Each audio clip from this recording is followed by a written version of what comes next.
Hello guys, welcome back. ബബ്ബബ്ബ, അതായത് ഭയം വ്യക്തി ബഹുമാനം പടം കണ്ടു വന്നിരിക്കുകയാണ്.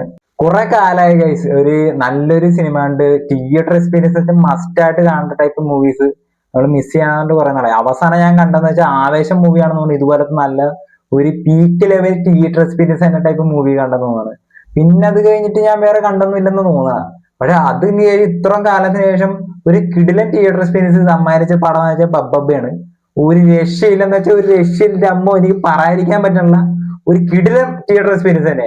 അതിൽ ഓരോരുത്തരെ അഭിനയിച്ചിരിക്കുന്ന ഓരോരുത്തരാണെങ്കിലും ഒരു കിടിലായിട്ടാണ് അഭിനയിച്ചിരിക്കുന്നത്. ഓരോരുത്തർക്കും കൂടെ ഇതിന്റെ ബിജിഎം ആണെങ്കിലും അവരുടെ ഇൻട്രൊഡക്ഷൻ സീൻ ആണെങ്കിലും എല്ലാം പക്കയായിട്ടാണ് ചെയ്തിരിക്കുന്നത്. പടത്തെ പറ്റി പറയാനായിട്ട് കുറെ പേരുണ്ട്. മെയിനായിട്ട് പറയാനുള്ളത് പടത്തിന്റെ ഡയറക്ടർ ധനഞ്ജയ് ശങ്കറാണ് ഡയറക്ട് ചെയ്തിരിക്കുന്നത്. പടം പിന്നെ റൈറ്റ് ചെയ്തിരിക്കുന്നത് ഫഹീം ഷറഫും നൂറിൻ ഷറഫും കൂടിയാണ് റൈറ്റിംഗ് ചെയ്തിരിക്കുന്നത്. പിന്നെ പ്രൊഡ്യൂസർ ബൈ ഗോകുലം ഗോപാലാണ് പ്രൊഡ്യൂസ് ചെയ്തിരിക്കുന്ന പടം.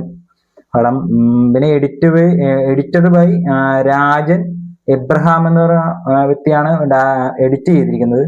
മ്യൂസിക് ഷാൻ റഹ്മാനും ഗോപി സുന്ദറും കൂടിയാണ് മ്യൂസിക് ചെയ്തിരിക്കുന്നത്. പടത്തിന്റെ കാസ്റ്റിംഗ് എന്റെ പൊന്നെ ഒരു രക്ഷയില്ലാത്ത കാസ്റ്റിംഗ് ആണ്. അത് ഓരോരുത്തർക്കും കൊടുത്തിരിക്കുന്ന ഇൻട്രോ സീനൊക്കെ ഒരു കിടിലൻ ഇൻട്രോ സീനാണ് കൊടുത്തിരിക്കുന്നത്. അതിൽ ആദ്യം തന്നെ പറയാനുള്ളത് ദിലീപേട്ടൻ അറിയാല്ല, പുള്ളിയുടെ കംബാക്ക് എന്ന് പറഞ്ഞിട്ട് കുറേമാര് അത് പുള്ളിയുടെ അല്ല, അതായത് കംബാക്ക് അല്ല, ഇത് ശരിക്കും പടം പൊട്ടു എന്നൊക്കെ പറഞ്ഞ് കുറവന്മാർ അടിച്ച് ഇറക്കിയായിരുന്നു. ഇത് എല്ലാത്തിനുള്ള മറുപടി ഇത് ഒറ്റ പടം കൊണ്ട് തന്നെ പുള്ളി മാറ്റി പറിച്ചെന്ന് പറഞ്ഞാൽ മതി. പിന്നെ പറയണ മോഹൻലാല്, പുള്ളി പറയാനില്ല. അതാ പുള്ളി വന്ന ആ ഒരു സ്ക്രീനിൽ വന്ന് നിറഞ്ഞു നിന്നാൽ തന്നെ അറിയാം. ആ തിയേറ്ററിൽ ആ സമയത്ത് ഉണ്ടാകുന്ന ഓളം എന്ന് വെച്ചാൽ ഒരു രക്ഷയില്ലാത്തോളം. ഞാൻ കാർക്കാർക്ക് തന്നെ തൊണ്ട പോയി. അവസാനം കുടിക്കാൻ മേടിച്ച് വെച്ചാൽ വെള്ളം വരെ അവസാനം തീർന്നു പോയി എന്ന് പറഞ്ഞാൽ മതി. പിന്നെ സാൻഡി മാസ്റ്റർ എന്റെ ലോക മൂവിക്കകത്തുണ്ട്. പുള്ളിനെ ആദ്യം ഞാൻ പ്രസന്റ് ചെയ്യുന്ന രീതി കണ്ടപ്പോൾ ഞാൻ ഓർത്തിന് പുള്ളിനെ കോമഡി റോൾ ആയിരിക്കും. പക്ഷെ പുള്ളി അടിപൊളിയായിട്ട് ചെയ്തിട്ടുണ്ട്. ഒരു കിടിലൻ റോൾ തന്നെ പുള്ളിക്ക് ചെയ്തിട്ടുണ്ട്. പിന്നെ ബാലു വർഗീസ് ബ്ലൈൻഡ് ക്യാരക്ടറാണ് പുള്ളിയുടെ. പക്ഷെ ഞാനോർത്ത് നോർമലി ബ്ലൈൻഡ് എന്റെ സൈഡിൽ ഒതുക്കിക്കൊണ്ട് പോകുന്ന പുള്ളിനെ ഓർത്ത നൈസ് ഇങ്ങനെ തന്നെ സൈഡിൽ കൂടി തന്നെ പുള്ളിനെ അങ്ങനെ ആ ബ്ലൈൻഡ് അല്ലേ, അപ്പൊ അങ്ങനെ ഒന്നും ചെയ്യിക്കലില്ല എന്നൊക്കെ പറഞ്ഞ് കൊണ്ടുപോകുന്ന ഒരു പടം ഒരു പകുതി കഴിഞ്ഞപ്പോ തന്നെ പുള്ളി എന്താണെന്ന് സിനിമയെ കാണിച്ചു തന്നിട്ടുണ്ട്. എന്റെ പുനഃ രക്ഷയില്ല. ഞാൻ ഒട്ടും പ്രതീക്ഷയില്ല ബാലു വർഗീസ് അങ്ങനത്തെ രീതിയിൽ പുള്ളിനെ കാണിക്കുന്നു ആ സിനിമയിൽ പ്രസന്റ് ചെയ്യുന്ന ഓർത്തില്ല. പിന്നെ പറയാനുള്ളത് ബൈജു സന്തോഷാണ്.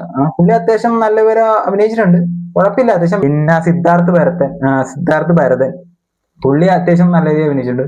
പിന്നെ പറയുന്ന ചേട്ടനിയന്മാര് വിനീത് ശ്രീനിവാസനായിട്ട് ധ്യാൻ ശ്രീനിവാസ് മച്ചാമാര് പൊളിച്ചത് ഒരു രക്ഷയില്ലാത്ത രീതിയിൽ അഭിനയിച്ചിട്ടുണ്ട്. വെച്ചാൽ ആ ചേട്ടനനിയന് ഒരു കോമ്പിനേഷൻ ഒരു സീനുണ്ട് മോനെ, ഒരു രക്ഷയില്ല. തിയേറ്റർ എന്ന് വെച്ചാൽ ആ സമയത്ത് ഉണ്ടാക്കിയ ഊളം ഒരു രക്ഷയില്ലാത്ത ഊളാണ്. ഒരു രക്ഷയില്ല. രണ്ടുപേരും കൂടി തകർത്ത് അഭിനയിച്ചിട്ടേ പോയിട്ടു. പിന്നെ പറയാനുള്ളത് റിയാസ് ഖാനെ കുറിച്ചാണ്. റിയാസ് ഖാൻ എന്ന് വെച്ചാൽ ഒരു സിനിമ ഒരു ഫസ്റ്റ് ഹാഫ് കഴിഞ്ഞ് കുറച്ച് ആയി കഴിയുമ്പോൾ തന്നെ പുള്ളിയുടെ ഒരു ഇൻട്രോ സീനുണ്ട്. പുള്ളീനെ പ്രസന്റ് ചെയ്തിരിക്കുന്ന രീതി എന്ന് വെച്ചാൽ ഒരു ഫൈറ്റിന് ഇടയിലാണ്. പക്ഷെ അത് ശരിക്കും അടിപൊളിയായിട്ടാണ് പ്രസന്റ് ചെയ്തിരിക്കുന്നത്. കിടിലൻ എക്സ്പീരിയൻസ് ആണ് തിയേറ്ററിന് കിട്ടിയത്. അത്യാവശ്യം നല്ല രീതിയിൽ തന്നെ പുള്ളിനെ പ്രസന്റ് ചെയ്തിട്ടുണ്ട്. കുറച്ച് സീനുകളിൽ പക്ഷെ അടിപൊളിയായിട്ട് ചെയ്തിട്ടുണ്ട്. ഈ വർഷത്തെ ക്രിസ്മസ് ഏത് രീതി ആഘോഷിക്കണമെന്ന് ഒറ്റ പടം കൊണ്ട് തന്നെ കാണിച്ചെന്ന് പറഞ്ഞാൽ മതി. ഈ പടം തന്നെയാണ് ഈ ക്രിസ്മസ് സെലിബ്രേഷൻ ടൈമിൽ കൂടുതൽ ഇമ്പാക്ട് ഉണ്ടാക്കുന്ന ടൈപ്പ് മൂവിയാണിത്. പക്ഷെ അടിപൊളിയായിട്ടാണ് മേക്കിംഗ്. പക്ഷെ എനിക്ക് ഒന്നുകൂടി പോയി കാണുന്നുണ്ട്. എനിക്കറിയാൻ ഒന്നുകൂടി പോയി കാണും. പക്ഷെ അത്രമാത്രം ഒരു തിയേറ്റർ എക്സ്പീരിയൻസ് ആണ്. ഇവര് മെയിനായിട്ട് പറഞ്ഞ കാര്യം എന്ന് വെച്ചാൽ പടത്തിൽ ലോജിക് ഇല്ല, ഇങ്ങനെയാണ് നോക്കരുത് എന്നൊക്കെ പറയണ്ട. ആ ഒരു മൈൻഡോടെ ആ ഒരു കൺസെപ്റ്റ് മനസ്സിൽ വെച്ചുകൊണ്ട് തന്നെ പടം കാണുന്നവർക്ക് പടം ഉണ്ടാക്കുന്ന എക്സ്പീരിയൻസ് ഉണ്ടല്ലോ, ഒരു കിടില സിനിമാറ്റിക് എക്സ്പീരിയൻസ് ആണ് കിട്ടുന്നത്. പക്ഷെ ഞാൻ മെയിനായിട്ട് പറഞ്ഞ ഇത് ഫോണിൽ വന്നിട്ട് ആരെങ്കിലും കാണാതിരിക്കുന്ന പ്ലാൻ ഉണ്ടെങ്കിൽ അങ്ങനെ കാണാതിരിക്കരുത്. മസ്റ്റായിട്ട് തിയേറ്ററിൽ കടം മേടിച്ചാണെങ്കിൽ പൊക്കോ, ഫുള്ളി സാറ്റിസ്ഫൈഡ് ആയിട്ട് തന്നെ തിയേറ്ററിൽ നമ്മൾ ഇറങ്ങുള്ളൂ. ഈ ഒരു പടം നല്ലൊരു ഡയറക്ടറെ കിട്ടിയില്ല എന്നെങ്കിൽ പടം സത്യം പറഞ്ഞാൽ പൊട്ടിപ്പോയി തന്നെ ഞാൻ പറയുള്ളൂ. പക്ഷെ ഒരു രക്ഷയില്ലാത്ത ഡയറക്ഷൻ മികവാണ് പുള്ളി കാണിച്ചു വെച്ചിരിക്കുന്നത്. പക്ഷെ എനിക്കത് ഒന്നുകൂടി എടുത്ത് പറയാനുള്ളത് ലാലേട്ടൻ, എന്റെ പൊന്നു മച്ചാന്മാരെ ഒരു രക്ഷയില്ല. പുള്ളി ഒരു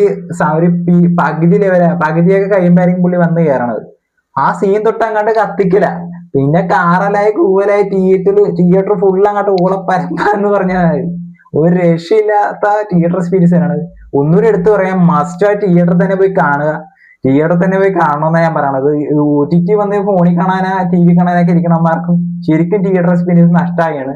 ഇതുപോലത്തെ പടമൊക്കെ റെയർ ആയിട്ടാ കിട്ടുള്ളൂ. എന്റർടൈനർ മൂവി ആഗ്രഹിച്ചു പോണ ടീമിന് കൂടുതലും ഇതുപോലത്തെ പടം ഇഷ്ടപ്പെടും. അവസാനം ഞാൻ കണ്ടത് ആവേശം മാത്രമാണ്. ആവേശം കഴിഞ്ഞിട്ട് ഇത് എത്ര നാളായിട്ട് നല്ലൊരു കിടിലൻ എന്റർടൈനർ ടൈപ്പ് മൂവീസ് ഇങ്ങനെ കണ്ടിട്ടില്ല.